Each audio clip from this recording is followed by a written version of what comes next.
Good morning, Bitcoiners. I hope you're doing well. I'm loving my life. Who could complain on a day like today? Not me. No way, no how. Can't do it. Things are going great. We're a little bit sad that we're leaving today, but that's okay. New things are beginning, heading north for the spring.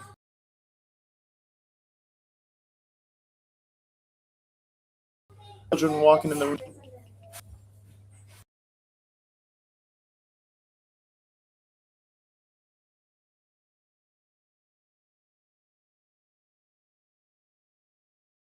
There you go. Kids coming in. They got stuff to do. Everyone's busy. We're getting packed. We got our flight this afternoon. End of our winter time. Last episode here from the Southern studio. Let me get up the Rumble chat so I can see all in the chat. See how y'all doing this morning. Hope it's going great for you guys. We're doing a shortened episode today, as I told you yesterday. Chef Zero in the house. For he that soweth to his flesh shall of the flesh reap corruption, but he that soweth to the Spirit shall of the Spirit reap life everlasting. Galatians 6:8. Thank you, Chef Zero. Amen. Blessings, benevolent Bampians. Good morning, crew. Good morning, gang. Glad to be with you all. Good morning, Count Crew. No complaining zone. Last day in paradise. Morning, Nolan. Morning, Cubes. Hope you're doing well. Will miss the lush foliage background. It is nice. Glad to be here. Safe travels to you and your family, Nolan. Thank you, Lance 2002. Make sure everyone goes potty one last time before you get in the car. Love this South studio experience. Glad you love it. I also love it. I'm a fan. I ended up getting screwed on my airplane flights home, and I'm all bitter about it and bitter about all kinds of stuff, but who cares? That's boring.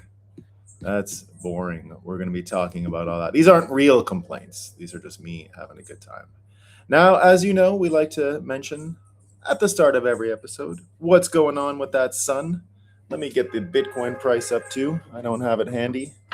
We're a little unorganized this morning with all the moving and the shaking. 66,000 US trash tokens. That's what it'll get. Take you to buy a Bitcoin this morning with the sunrise. We're doing great. 1 second.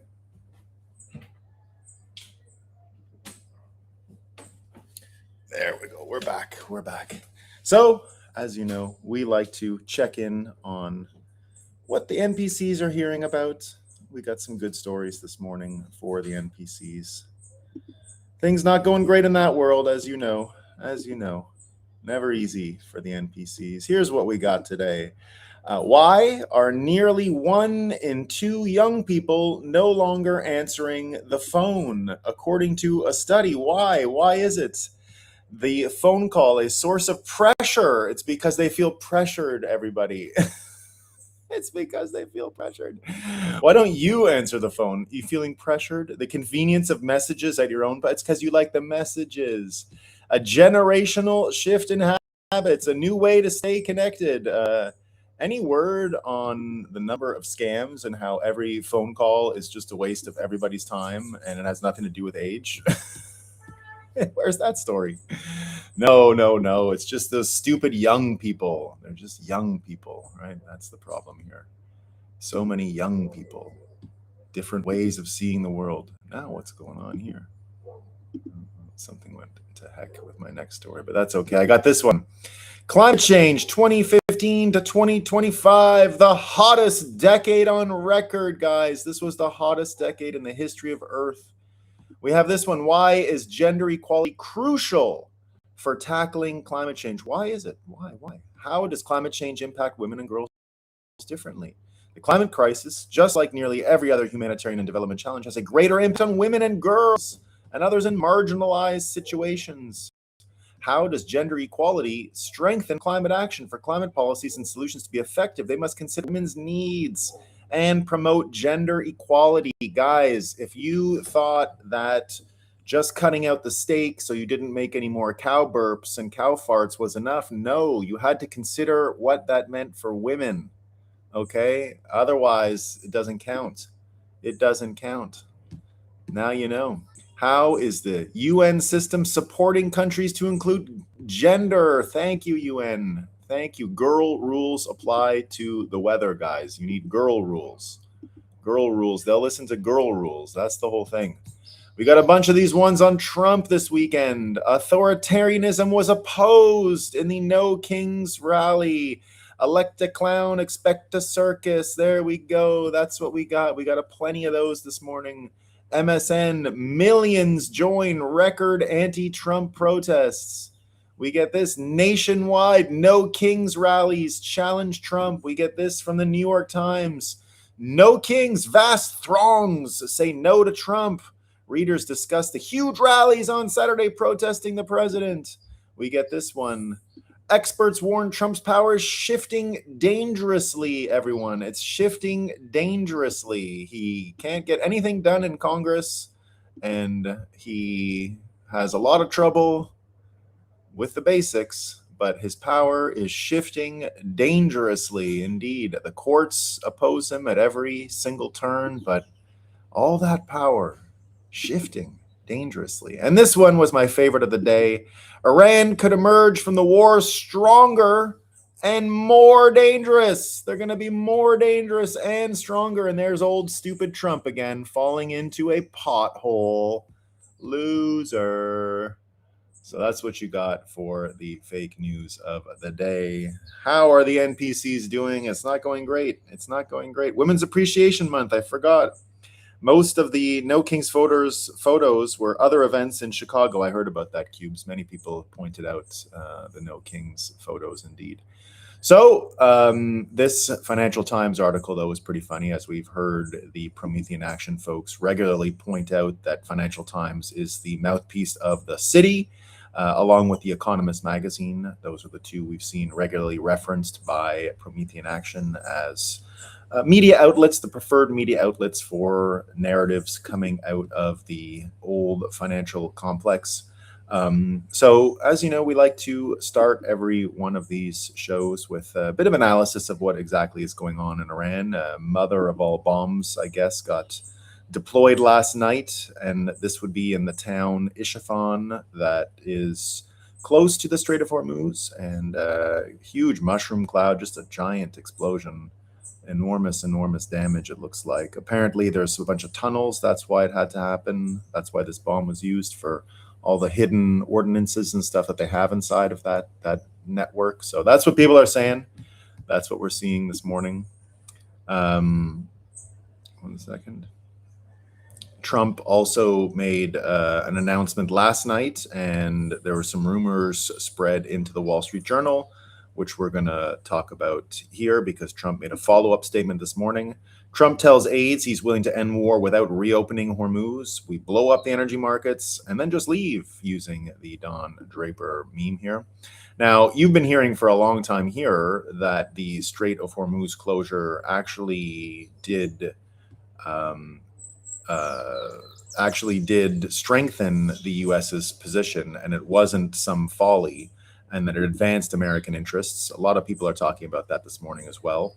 As Trump saying he's going to leave the Strait, we've got Cabana Boy saying torching the Middle East and walking away from the Strait of Hormuz is far more strategic than you might assume.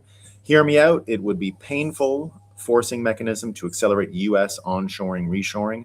Every corporate boardroom, governor, municipality, and defense planner would be forced to quickly trash the old Bretton Woods assumptions of cheap, reliable commodities and just-in-time fragile global supply chains and start optimizing around more robust and resilient systems. That's exactly the framework we've been using here for the past few weeks, that everything about this war was essentially about changing the Bretton Woods system, and that British system of free trade and unfettered access to various markets, basically letting the financiers and the London folks controlling the derivatives market on commodities and the ability to leverage their intel from MI6, making that the hub of global oil pricing and the insurance industry as well. So we've been saying for a long time here that the framework, this old British framework of financialize and dominate on those planks, on those methods, using that system to both create division amongst Americans as well as guide people's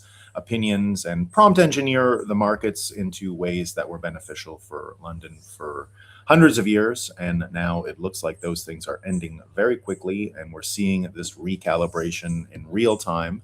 So it goes further. You've also got Pierre Rochard saying much the same here. We read this last week from a realpolitik perspective for AI dominance. It's the U.S. interest to maximize its own access to energy and disrupt its adversaries' access to energy.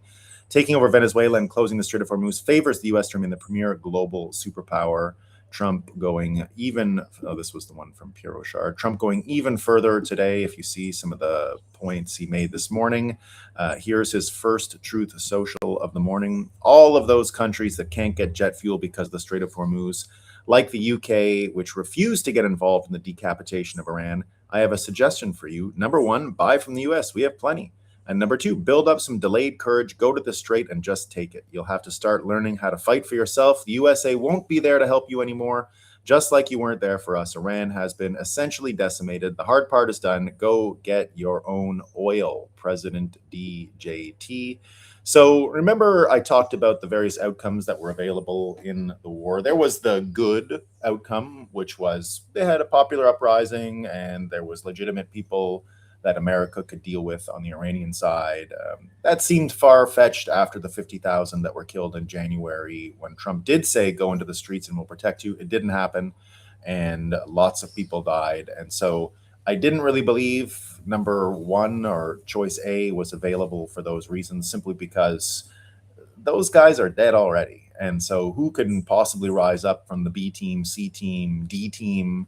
Remember, we've been using the frame here for a long time as well, that the Iranians, I think, ran IQ tests for people to be out of the country, just like the case in Canada, where Canada doesn't seem to mind the brain drain because the folks who left are that much easier to manipulate, which was always counterintuitive to me. I thought the Iranians would want to keep their high IQ folks. No, it wasn't the case. In fact, all these Iranians that go out for education purposes, that fill up all the grad schools, some of them might be agents and all that stuff, but most of them are just being let go because of the trouble they could pose domestically. So what we see here from Trump and this, I think, important note about what's going on, again, goes back to this section A, not possible, or choice A, the good, not possible.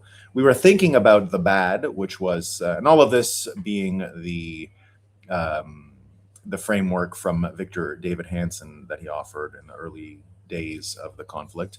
B being a Venezuela, so A, the good, the bad, and the ugly. The bad being a Venezuela situation, so the mullahs are still in charge, but the IRGC is completely weakened, and they get to continue to run Iran and do all kinds of domestic stuff, but they lose their leverage over the risk they pose to international markets, particularly through the Strait of Hormuz. And then C, which is this one, the ugly, which is America just pieces out and says, get on with things. Now, this framework held as, A, B, and C in terms of options at the start of the conflict. But when you really started to grok what's going on with the NATO and the UK and the London City situation and the situation with China as well, long term, you start to realize that C, the ugly, it's still not the best, but there are tremendous advantages in it. And those advantages are what we have seen here from Trump, which is it smoked out former allies and made the allies the all-lies. I've been saying for a long time that we should consider the World War II allies all lies, and that they're not really the allies America needs within this World War III framework. I've been telling you for a long time that America's World War III allies are Japan and the Middle East are the most important allies the Americans have right now. And most of that came true through this conflict. So we now have a much more focused idea of who the belligerents in World War III are and what the psychological and economic outcomes of this whole conflict are looking like. So Trump releasing this, he went a little further too and attacked a few individual countries, which again goes back to this framework.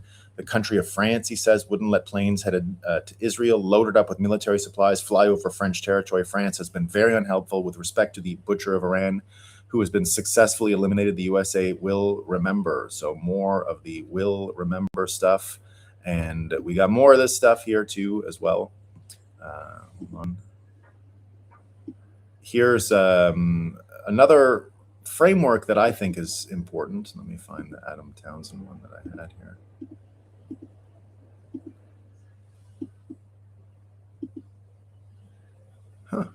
One of mine just disappeared. I had a really good.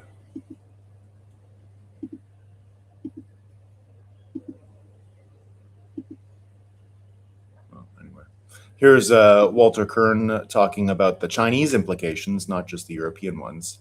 And Kyle Bass, who was a longtime Bitcoiner. Now, you always got to pay attention to Kyle Bass because he's super anti-China. So sometimes his stuff gets a little twisted through that lens. Doesn't mean he's wrong. It just means that he's got a particular problem. And Walter Kern saying here, is Iran partly about showing China its weaponry is junk, thus deterring the invasion of Taiwan? That's what Kyle Bass says here, saying that the Chinese have actually executed the fellow here who built the anti-radar infrastructure that the Americans destroyed on Karg Island so easily, and that because he benchmarked everything from his own stealth jet, which turns out is not stealth at all, that he's been executed apparently. And so the chief designer, Yang Wei, found dead after removal. Again, Chinese military information, difficult to check and verify, but that's what they're saying. And here's another fella here who's talking about how this is really all about China and the meeting that Trump is going to in a few weeks in May with Xi, and it was about leverage for that. So I'll play the audio here. I'm so tired of all the war experts in Iran. They're so insane. They don't get it. It's like, this is simple. It's been 3 weeks. The average war lasts 3 years. We're going to have to wait it out a little bit. And then, of course, Iran's not going to win the war. Why? Because it's not just the US. There's another 15 to 20 countries who depend on getting their oil. It doesn't matter if they want to get into the war or not, they will have to. It's done. And then, it's not a war of choice. Not when it's a AI Cold War between China and the US. And both countries are about to meet in a few months, and China has the power to take over Taiwan and get all of the chips and leave the US without chips. And Trump knows he needs to arrive at a bargaining chip of his own. Oil, power, energy. It's like, how do people know if I can get that? And then it's like, this is not Vietnam or Iraq. It's the AI era. The US and China about to split the planet in two. Whether we want to or not, it doesn't matter. It's just what happens in this moment. And all these experts that talk about their understanding of historic war references, like, guys, think from first principles. That doesn't matter anymore. It's another era. Yeah, that's where I'm at. It's a completely another era. And what's important here, I think, is Trump is getting as much leverage as he can before he goes into China. And, you know, it's also about removing the potential for Iran to screw with Trump's golden age branding that he's going to be going with from summer on, from the 250th anniversary of America on. So you're going to have that whole situation here. We have Sergio 21 million saying Trump will likely get killed or jailed once Dems roll in midterms. So Europe, Australia just have to ignore him till Q4. I disagree with that. I think that what you're going to end up seeing is Trump has to pivot hard to super low gas prices for America, which every indication he's got the Venezuela oil coming in. Doesn't look like we're going to be paying a fortune for gas. This has nothing to do with America in the end. Who cares what Europe is going to pay? He'll just limit export and make sure the American price is low. And when he gets control of the Federal Reserve in May, you'll likely see him drop interest rates to zero, basically. And you're going to get a massive print. Trump is going to completely change his entire sales pitch from this summer on through the 250th. And I continue to believe it's going to be all golden age branding that comes out of his mouth. You're only going to hear the optimistic side of Trump. You're only going to hear him win in China. You're going to hear a lot about that, the deal that he makes with China, getting China back on, dollar demand, let's say. Tom Luongo is saying the same thing. saying here, ARC is coming. Here is the outline, ARC being America, Russia, and China, the new division. So that fella said three-way or two-way. You got this article here from Dan Arbus saying actually a three-way, and this would fit in with what you're hearing from Promethean Action and all of their point of view, which is really these sovereign countries, each of them individually negotiating amongst themselves without the fake incentives injected by what's going on from the old Bretton Woods system / the British city. So here he says, Beijing Spring Agenda, Think Bigger. The U.S. Treasury Secretary Scott Bessent has a program for the Beijing summit now scheduled for mid-May. The agenda is tariffs, rare earths, agricultural purchases, the Busan trade truce extension, diplomatic business as usual, think bigger, save the truce extension, and rip up the rest of the agenda. The Iran war is the diplomatic force majeure. Context first, there will be no peace agreement with the Iranian regime. At best, maybe enforced better behavior. The Islamic Republic is not a rational government. It's a theocracy whose stated purpose from its founding documents to today is the global advance of an Islamist revolutionary project. Its instruments are assassinations, proxy armies, missile arsenals, and insidiously the systematic exploitation of Western immigration systems to embed political networks in democratic legislatures, universities, and media organizations across Europe, Canada, and the United States. So far, that rings true, doesn't it? China built CIPS and yuan settlement infrastructure to reduce dependence on American financial architecture. It found out in February that its most urgent vulnerability is maritime and supply chain security that Beijing cannot provide for itself, not dollar dominance. No SIPS transaction protects a tanker in a mine strait. Beijing was quietly resupplying a regime it could not control in exchange for discounted crude that suddenly could not move. China's energy supply chain was hostage not to a strategic partner, but to a theology and a war that can only be ended if an incapacitated supreme leader's decree or total defeat for the regime. Beijing's acceptance of the summit rescheduling and its staying at the table since, keeping communication open by managing the optics of a conflict it first publicly condemned, demonstrate that China wants this summit. What Beijing is bringing to May is understanding that the United States is the only power operationally able to keep global tradings open. The military objectives of Washington and Jerusalem are identical. That's not true. They are different. Ballistic missiles destroyed, Navy destroyed, no nuclear weapons. As those objectives are achieved, the space for Iranians to determine their own political future expands. American and Israeli operations create the space. They do not fill it. That is the discipline the emerging Trump foreign policy doctrine of MAGA realism learned from the fatal overreach of Bush 43. China may not care who runs Iran if oil flows to it. The United States sees regime change as a bonus. There is nothing inconsistent of either them or Israel continuing to work toward an environment where the Iranian people can safely define what kind of government they want if Washington and Beijing control the oil while they do. What would both leaders walk out of Beijing holding as a success? A joint U.S.-China declaration committing both powers to IAEA supervised extraction and verification of Iran's HEU stockpile, while the United States, so I guess that's the uranium, highly enriched uranium.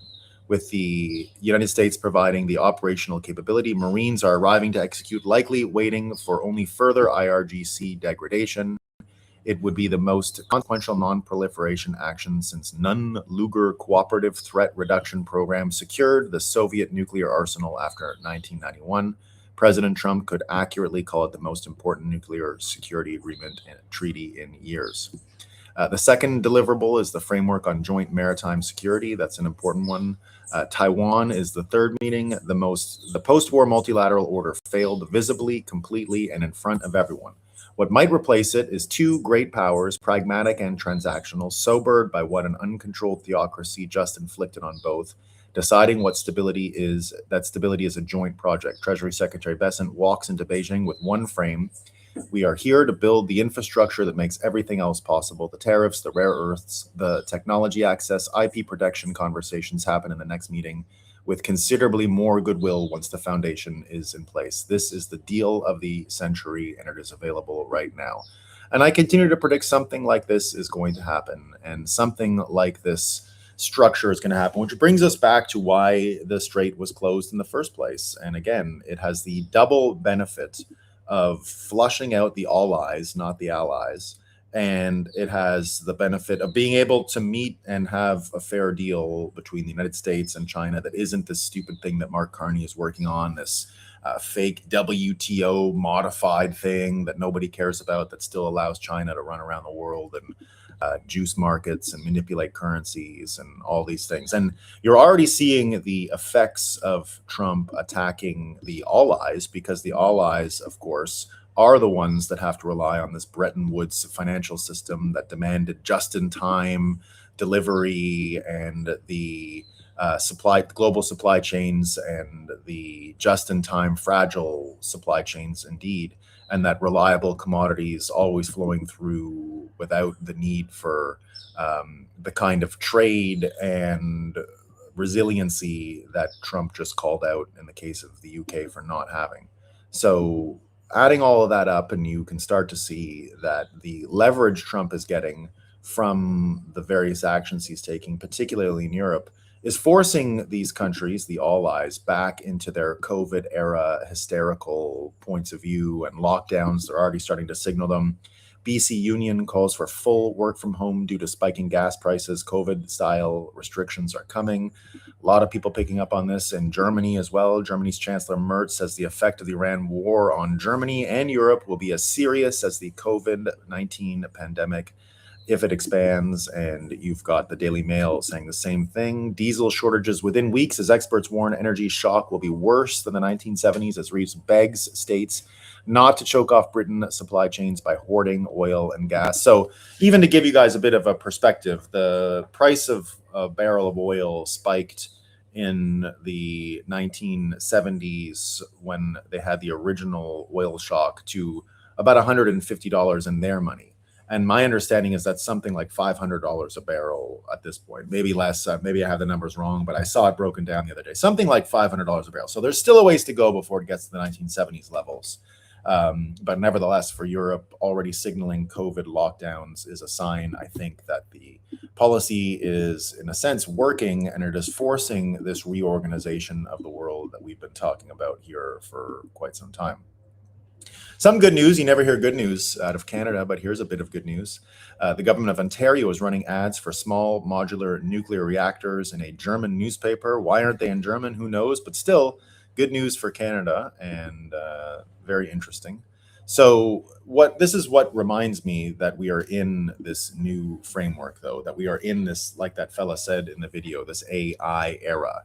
And then you've got to start realizing that the entire financial system is being rejigged right in front of your eyes. And one of the most important ones that I've mentioned to you guys before is that the UBI component of this, right? I've been talking about bimetallism for a long time and how important bimetallism is for this transition. I think of bimetallism because it was the system we had before the Federal Reserve came in, and it's the system that we will have going out of the Federal Reserve system. So it's important that that you think about bimetallism and how it functions. And in this new version of bimetallism, it's my argument, and I've been making it on this show for a long time, that the US dollar will essentially be food stamps in this system, and that it will be money for political action, for political policy objectives, and that the US dollar is going to become essentially what it always wanted to be. Fiat means government words. We're creating money to be government policy, to fulfill government policy. And I've been one of the loudest proponents of UBI for this reason, not because I want UBI. I've just been saying that UBI is inevitable. And yesterday, as we're discussing this new system, we saw that Elon Musk retweeted Nick Carter, who made the argument that UBI is already here. And it got 45 million views from Elon Musk's retweet. And here you can see Nick Carter saying, it hasn't sunk in for most people. We already live in a post-scarcity society. UBI is already here. Basic package, disability, Medicaid, food stamps, etc. Bonus package, literally getting paid for staying at home and hanging out with your relatives. Extra bonus, if you're willing to commit fraud, pretend your kids are autistic and get paid for that. Get paid for watching your neighbor's kid. Pretend you are taking care of your grandma. Fake hospice clinic, fake rehab clinic, fake therapy clinic. He says here, the system I described above subsidizes 50 million non-working people, absolute minimum. and but you rarely hear about these cases, and that it's rough math because the amount of fraud going on and the amount of systemic change as a result of it is. 1 second, I'm going to find one more.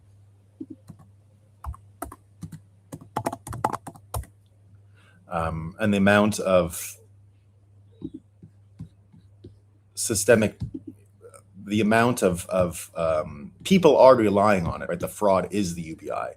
The purpose of the system is what it does, he says. Of course, it's a deeply unfair system. I think we're going to get more visibility into it. I think we're going to get some consolidation.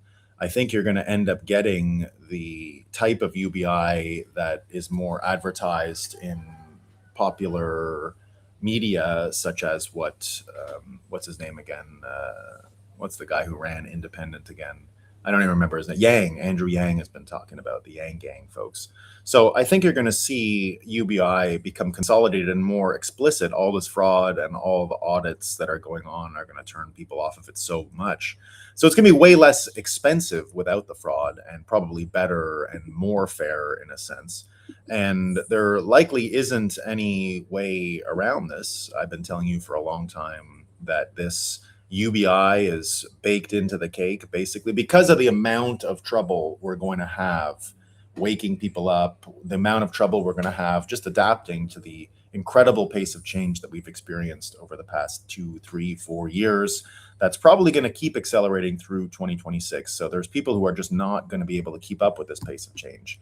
And you can see a lot of the pace of change and what it means and how difficult it is to keep up with the narratives and the scope of the change. And one of the things that I did at the very beginning of this process of bimetallism, and that I've been able to see this UBI as a fact and the bimetallism as a fact, and because I've been telling you guys about bimetallism for at least 4 years, but I was talking about it before that even, and I've been talking about even at that time back in 2022 when we first saw the stories around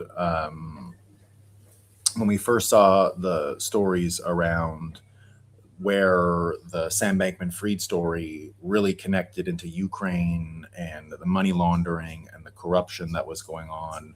And if you remember, I tied that to the Kennedy assassination and the real, let's say, crystallization of the deep state in the United States when America lost the civilian control of its military, and it was placed under whatever happened with LBJ and whatever happened thereafter.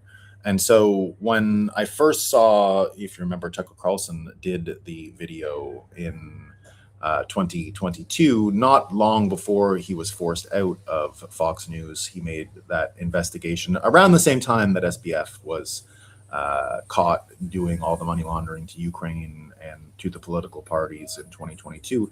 It was at that time that I said we were going to have to relitigate everything to the Kennedy assassination, and that the Kennedy assassination, of course, will be tied to what's going on because Kennedy tried to reform this financial system. He tried to create treasury-backed dollars. He tried to create a different system that wasn't under the thumb of the all eyes. And so a lot of that I was going on, and of course I added the whole piece to the Wizard of Oz, which is a sort of known fact that it's about bimetallism and known in the politics of its time preceding the Civil War. So we were preceding the First World War and the creation of the Federal Reserve.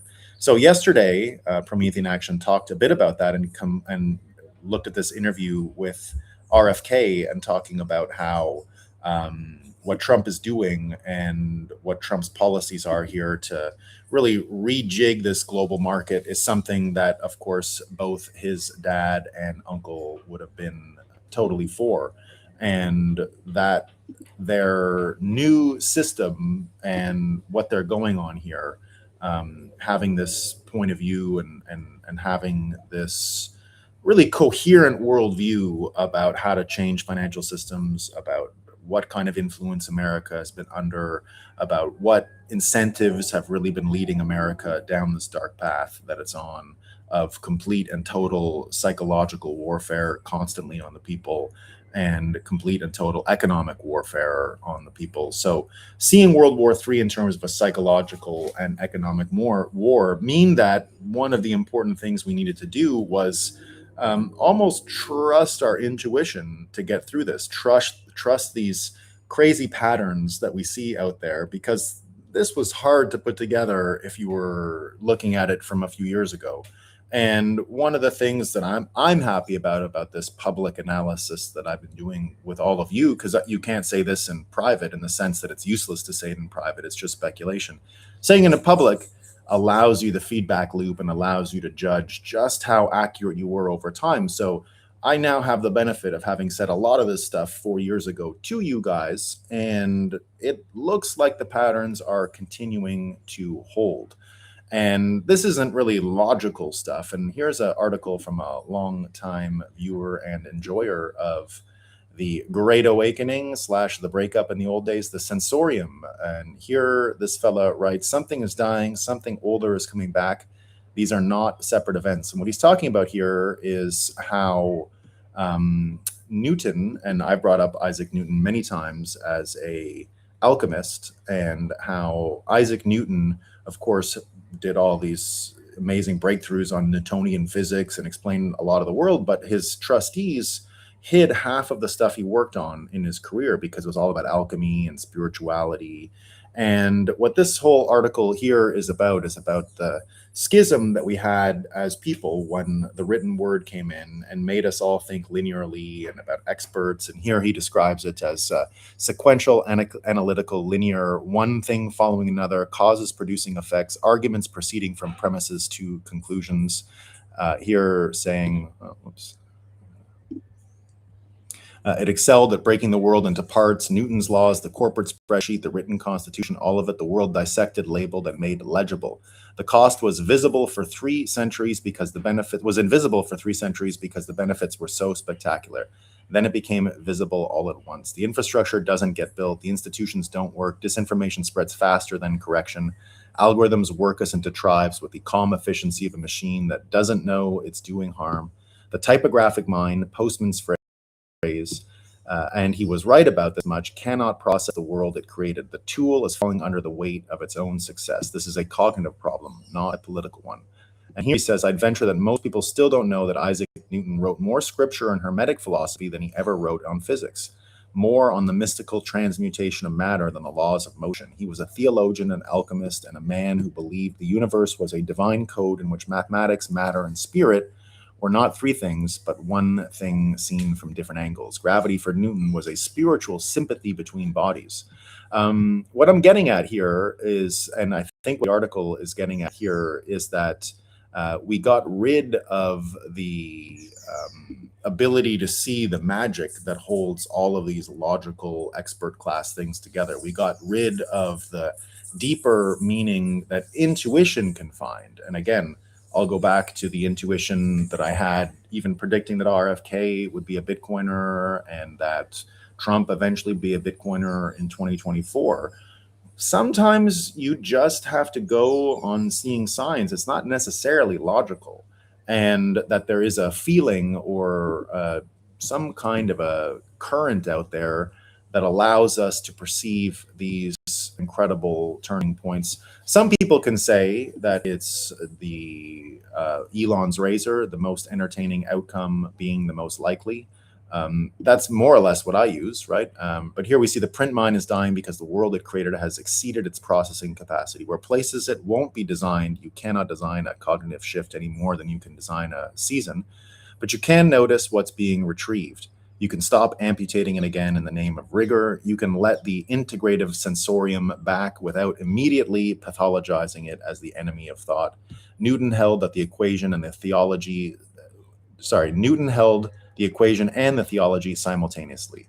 Blake held reason and imagination simultaneously. The faculty they shared isn't mysticism and it isn't irrationality. It's the thing that knows how the parts relate to the whole, which is, it turns out, the thing we most desperately need to have spent 3 centuries systematically removing. And indeed, that is kind of how I've anticipated the Bitcoinization of the world, that we're in a psychological and economic engine, and that the faculties we once had just simply can't make it. And the Bitcoin P2P environment, having predictions amongst each other, having the ability to bounce ideas off of each other every day, having the fault tolerance for these ideas to be wrong and course correct, having the ability to use the entire wider Bitcoin world as a censorship filter. It doesn't mean you listen to Bitcoiners. It means that you'll notice Bitcoiners behaving individually according to certain patterns, and you can put them in a box, or you can categorize them. Nevertheless, it gives us these different data points, these different GPS type of coordinates along the psychological and economic battlefield. And that's what the P2P information network does. It basically allows different peers to have your back in a way that the fiat system simply does not, or in this case, in a way that the written word system does not. It's why memes, like he says here, are so powerful and important, and why they're able to transcend and communicate so well in Bitcoin. And why the community is so efficient at using them. And so when I think about these memes, that's why it's always important. Elon Musk yesterday advertising Bitcoin again, just as we're on the precipice of this conversation about systemic change. Of course, this is one of the biggest Bitcoin holders in the world. Now, that's why the memes are important. And indeed, even seeing AI mixing with memes here, we start to realize that the UBI, we're just not going to have a choice of it, right? Hans Monkey says, maybe this is reading too much into it, but I keep seeing a massive fault line in how boomers and everyone else make sense of what they see and hear. There's always been a generational gap, like trying to explain smartphones to a grandparent when they first come out, but at least that was operational rather than conceptual. The underlying understanding of what the technology was doing is still aligned. AI seems to have blown the gap wide open into something entirely different. This is not just a learning curve, it's a fundamentally different frame for understanding. Many boomers appear totally unable to process what they're actually seeing. The idea that a video would be entirely fabricated, that a voice can be perfectly cloned, and that an image can be generated down to the smallest details simply does not seem to register. They are still operating on the assumption that seeing is believing. And so you're seeing that, that piece right here exploited, which is why we have to have UBI, because first of all, there's just people who are not going to be able to make it. They've turned themselves off from intuition. They've turned themselves off from being able to be guided by their own sense of where things are headed, their own ability to predict the future with any degree of accuracy, just constantly getting caught in short-term media cycles, short-term outrage loops, short-term ops that are constantly being run every time, like Sideshow Bob falling for the same rake in the face, because the patterns just continue to repeat and repeat and repeat with every one of the hoaxes that's out there, with every one of these complicated stories that's out there. And there's, it's not an innocent environment either. Like I said, it is a battlefield, and the Bitcoin P2P information network offers these triangulation opportunities to get different coordinates on the battlefield that allow you to mitigate some of the damage and not be divided up into these soon to be UBI people versus the very small percentage of the economy that is going to be productive. So we are in this post scarcity world, and there's nothing we can do about it. And it's not an opinion. It's not what I want to happen. It's what happened. And so when you start to see the patterns repeat themselves and people falling for the psyops every time, remember that it is a very hostile market out there as the world is changing, and people are trying to run you every single day and run operations on you and run all kinds of misinformation and deception campaigns. Here's one that is brewing right now, and it involves the Charlie Kirk assassination. So the Daily Mail is reporting here that the bullet used to kill Charlie Kirk did not match rifle allegedly used by the suspect Tyler Robinson, new court filing claims, but it's bullshit. What a misleading headline from the Daily Mail. The ATF ran a tool mark analysis on a bullet jacket fragment discovered from Charlie's autopsy. The result was inconclusive, not no match. The jacket was too fragmented to compare, which also partially explains the lack of an exit wound. The bullet shattered on impact. Inconclusive means insufficient evidence to draw any conclusion. So this is why people are pulling on this disinformation slash things that divide, and there's a good reason why things are being divided up, and I don't always know why, but I told you, for example, the first time we saw, this is why intuition is so important, the first time we saw Tucker Carlson start going into this weird world. So he 100% was aligned with what we were predicting when he came out and expressed the trouble with Sam Bankman-Fried and the Kennedy assassination and what was going on with all of the COVID disinformation and everything that Tucker did, and even everything Tucker did on his show in the first, say, 2 years when he went on his own. And then when he started making the comments about Bitcoin being a CIA op, remember he pivoted to that last December. I've covered that here extensively. It was in the wake of the Charlie Kirk assassination, of course, where, and I said at the time, we don't know what role Tucker Carlson is playing here. I don't think he's giving you his straight opinion. Something else is going on. Something else has happened here that is altering how he is proceeding. That looks, in my intuition, it looks like something's up. Doesn't mean he's lying to you per se. Doesn't mean he's being honest either. We don't really know what his motivations are. But when you see him and you look at this timeline and you see what he did to Bibi Netanyahu last week, you realize that, maybe there is some larger role for him. We didn't talk about this, but on Friday, this Bibi Netanyahu thing came out. Now, again, this, to bring it back to where I think we're at, I think this is the end. So this is Edelson, all kinds of people that Bibi Netanyahu was blackmailing. Apparently, they have them all on video. It all looks real bad for Netanyahu. What I continue to predict, and I think I'm right about this, is that Netanyahu is going to be flushed out of the Israeli system very shortly. And one of the reasons why is because Israel is going through this psychological war just like all of us, just like America, just like Europe. They have the same globalist faction. They were created to be a theater of division. Theaters of division are the point of the system. It's what bringing us back to what happened with the Kennedy assassination itself. That was one of the first instances of focused division, where you could isolate people who wanted to question it, and you could start creating these wedge issues that would allow you to control how people think and react. And again, why it's important to make public predictions, because when you make public predictions, you provide yourself with the cognitive inoculation, let's say, the security to say, well, I think they're going to do this. When they do it, it doesn't mean you're right. It just means that you expected the pattern and you're prepared for it, and it doesn't mean it's true or real. I continue to see Tucker Carlson as playing some kind of a narrative role here, where he's getting to things and preparing the mind for what's about to happen. Now, what I think is about to happen, because it's time for some public predictions, when you see him caught like that, when you see that happening, you can see here Trump giving the F-35s to Saudi Arabia.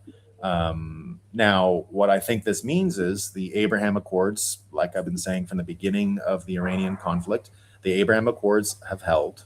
One of the things that's happening with these Abraham Accords is, indeed, you get to flush out all the troubles with Europe and their manipulation of the markets. And you also get to flush out the division that is in Israel naturally.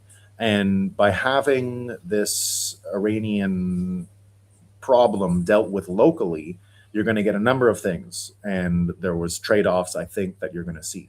I think Israel is going to get a new leader. I don't think there's going to be much democracy going forward in Israel either. Something else is going to take its place, some other form of leadership that we haven't seen before. I do think that the new leader of Israel after this is going to be someone who's much more aligned with the Gulf Coast countries. I think Israel has been taken from the United Kingdom and given back to the Middle East with assurances, and this is what I've been saying for a long time now about Israel, that we're going to see the Israelis as also victims, just like the Palestinians, of the Great Game and of all of this international fake prisons, fake binaries, fake choices that people are constantly offered with this type of system, that focused division where it wanted division to be and didn't let division come up naturally. Every divisive thing was a coordinated effort to keep people divided. And that we'll start to see the Israelis as victims and absolutely worth saving, and they're there. What are you going to, you're not going to change that. So I think that the Gulf Coast countries have already been convinced of this. So, and by integrating them all politically, I think you're going to get a pretty powerful region that emerges on its own, that has nothing to do with China or Russia, that is its own region, that has its own needs and wants. And you're seeing that today. All of these countries are in Pakistan negotiating for the Iranian ceasefire, not using anyone from NATO, not using anyone from the UK, not using anyone from Europe. They're just not involved. And so I do believe China will have its say, of course, but you're seeing this new order that is economic, that is energy based, that is all of this stuff. And you can see that this F-35 sale was basically the cost of the Abraham Accords in the end. These F-35s are an important factor. And I think from now on, you're going to see Saudi Arabia play a much larger leadership role, which is why I predict that in the peace negotiations going forward with China or whomever, one of the factors is going to be that America is going to actually abandon all of the military bases out there. They're already all hit. They're not rebuilding them. I think America's out of the Middle East. I think you're going to see America out of the Middle East. Now, think about what Trump brings home if he leaves the entire Middle East, if he takes all the bases out, nothing left, Kuwait gone, Saudi gone, UAE gone, Qatar gone, all the bases that the United States has, if they leave them. It's incredibly popular domestically. It will, I think, fix a lot of the division that you find in MAGA now. I think it's going to do a lot of the heavy lifting when it comes to enthusiasm around Trump again, that he can rebrand himself as the peace president. And that will keep the whole Maha wing definitely enthusiastic. And so I think that this division that's out there, all this stuff is about to get completely flipped. That's why you see Walter Kern saying here, I'm concerned we're falling into a trap with exaggerated social media driven hysteria over the Iran conflict, which is why I think that Trump's whole effort to flip the conversation and move things more towards winning is how you're going to start to see this world emerge, and you're going to get enthusiasm behind it, and why he's going to totally flip branding, because everything from now on is going to be, once this golden age thing starts, you're going to see, just like you see these pictures with Bukele now of before and after, everything is going from pre-world change, Bitcoin standard, bimetallism, whatever they call the new Bretton Woods system that we're forming right now in 2026. You're going to see constant comparisons to the old world and the new world.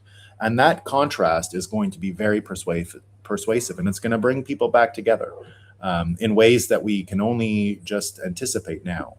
And so that's why all of these before and after things are so much fun. New presidential library. This is what I mean about Trump now starting to lean into golden age type rhetoric. It's just starting, but you're going to be buried in it between now and the 250th anniversary of the United States. And it is not going to stop. You're going to see this pivot from Trump engaging in this last domino that changes and recalibrates the entire financial world. The allies become the all eyes. And you're going to isolate that part of the world. You're going to create this incredible contrast between the places that put the experts in charge, were stupid on energy, and left their populations vulnerable, versus the forces that were pro-energy, pro-growth, pro-optimism about the future, not falling into this fake prison of pessimism and global warming, of trust the science. So all of that world is now gone. And I find this presidential library video to be just a perfect example, especially when you compare it to the brutalist architecture that Obama took. I don't know if you guys have seen it, but it's a very beautiful presidential library.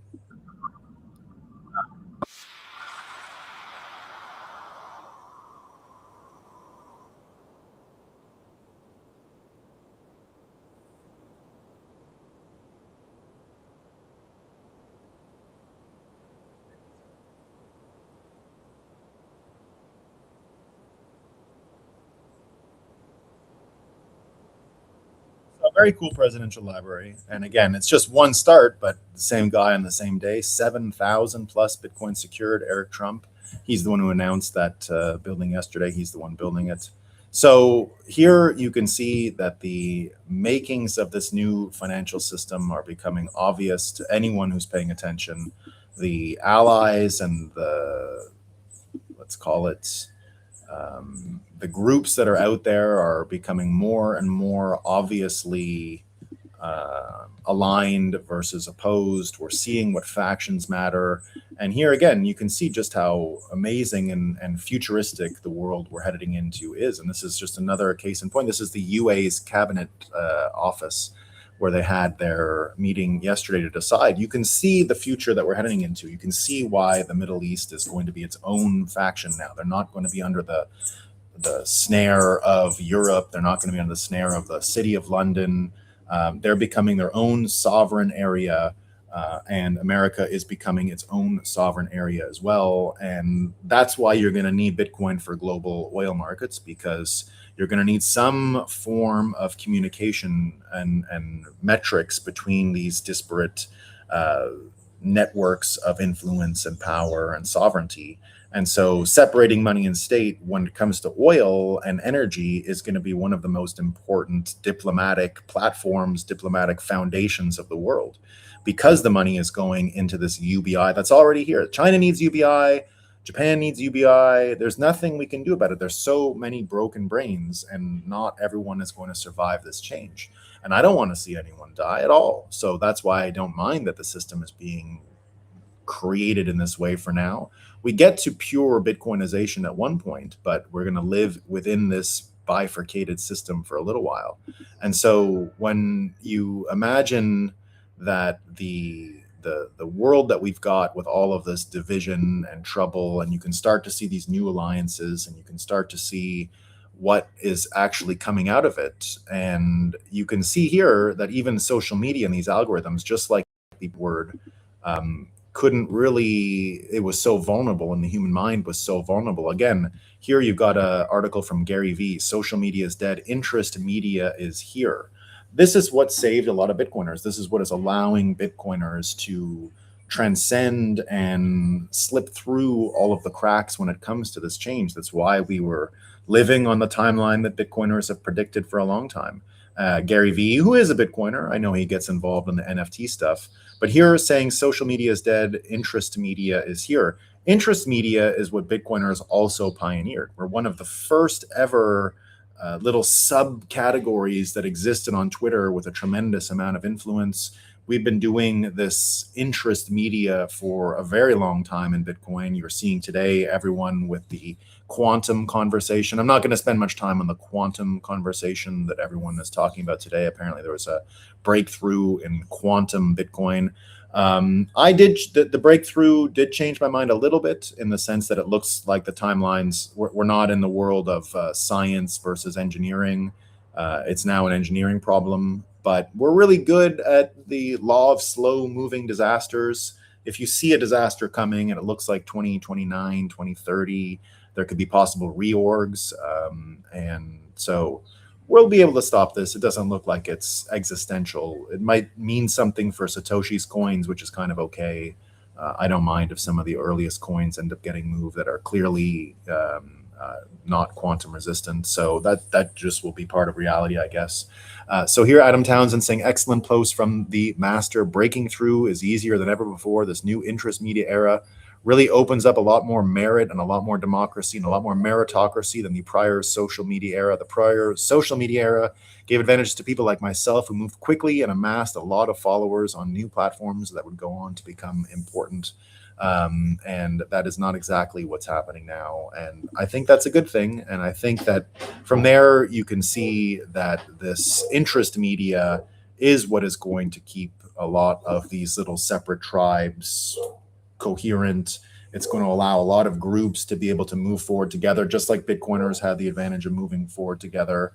And winning is going to change a lot of things too. And winning and finally giving people, I think, what I've been predicting here for a long time, which is the space drops, is also going to bring a lot of people together. And the malaise that has set in with all of the division. Looks like it might just be over. So as I showed you with Eric Trump announcing all that Bitcoin, and we saw Elon Musk talking about Bitcoin, we see the signs of the new system.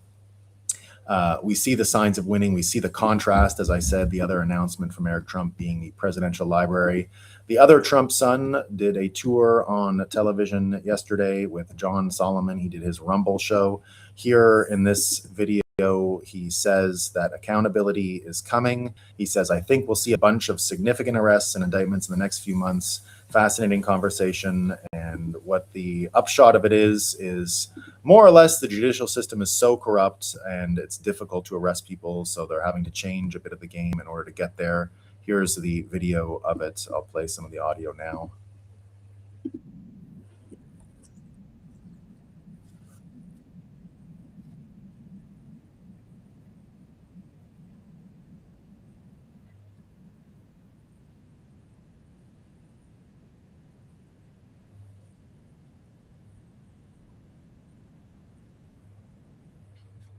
Apparently no audio.